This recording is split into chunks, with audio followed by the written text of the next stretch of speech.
Seorang wanita hendak pergi ke rumah putranya, namun satpam segera menghentikannya dan berkata, "Pergi dari sini." Saat itu menantunya datang ke pintu dan dengan heran berkata, "Ibu." Putranya melihat semua kejadian itu dan berkata, "Ana, kenapa kamu mengabaikan ibuku?" Wanita itu berkata kepada satpam, "Ini rumah putraku Carlos. Aku datang untuk menemuinya." Satpam berkata, "Sudah lihat penampilanmu? Siapapun bisa asal bicara dan mengaku ibu Tuan Carlos. Apa aku akan membiarkannya masuk? Pergi dari sini." Wanita itu berkata, "Aku tidak akan pergi sebelum bertemu putraku." Lalu ia mencoba maju. Satpam mendorongnya dan berkata, "Keluar dari sini." Wanita yang tak berdaya itu berkata. Lalu menantunya mendapat telepon dan ditanya, "Siapa aku?" Satpam dengan cepat menelepon nyonya rumah dan berkata, "Di luar ada seorang wanita, dia mengaku sebagai ibu Tuan Carlos." Nyonya rumah berkata, "Begitulah, siapa saja datang mengaku sebagai kerabat kami masuk ke rumah lalu mencuri dan pergi, usir wanita itu, kami tidak mengenalnya." Satpam berkata, "Baik, saya mengerti madam." Setelah telepon ditutup, wanita itu berkata, "Apa kata menantuku?" Satpam berkata, "Nyonya bilang ini bukan ibu Tuan Carlos, usir dia dengan paksa." Lalu ia memegang lengannya dan berkata, "Pergi dari sini, kalau tidak aku akan memukulmu." Wanita itu berdiri tak berdaya di jalan. Putranya melihat semua itu. Beberapa saat kemudian putranya masuk ke rumah dan istrinya membawakan air untuknya. Suami berkata, "Aku berpikir untuk membawa ibu tinggal di rumah kita saja." Istri berkata, Iya, kamu benar. Lagi pula sudah lama ibu tidak datang ke sini. Kalau dia datang aku juga akan merawatnya." Suami dengan marah berkata, "Aku tahu kalau ibuku datang ke rumah ini, kamu tidak akan membiarkannya hidup tenang. Jangankan hidup tenang, masuk gerbang saja kamu tidak akan membiarkannya." Istri berkata, Tidak, kenapa aku harus melakukan itu?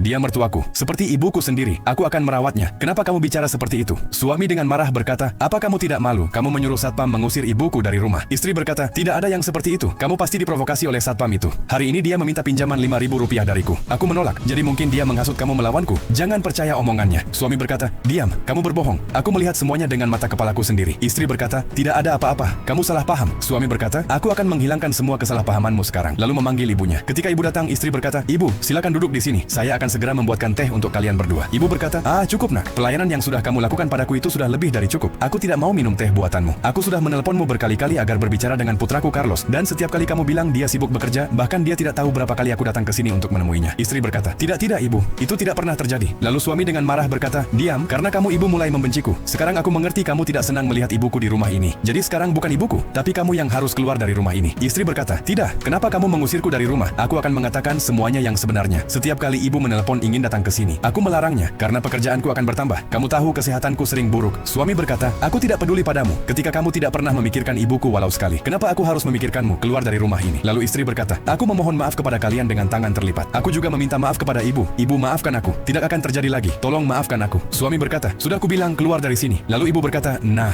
maafkan dia." Kemudian dia berkata kepada menantunya, "Menantu, kamu sama sekali tidak berbuat baik. Kamu memisahkan seorang ibu dari putranya. Dan ingat satu hal, apa yang ditanam seseorang dalam hidupnya, itulah yang akan dia tuai di masa depan." Lalu dia berkata kepada putranya, "Maafkan dia. Aku tidak ingin rumah tanggamu hancur karena aku." Putranya berkata, "Baik ibu." Lalu dia berkata kepada istrinya, "Pergilah, buatkan teh untuk ibu." Apakah suami benar telah memaafkan istrinya atau tidak? Sampaikan pendapatmu di kolom komentar.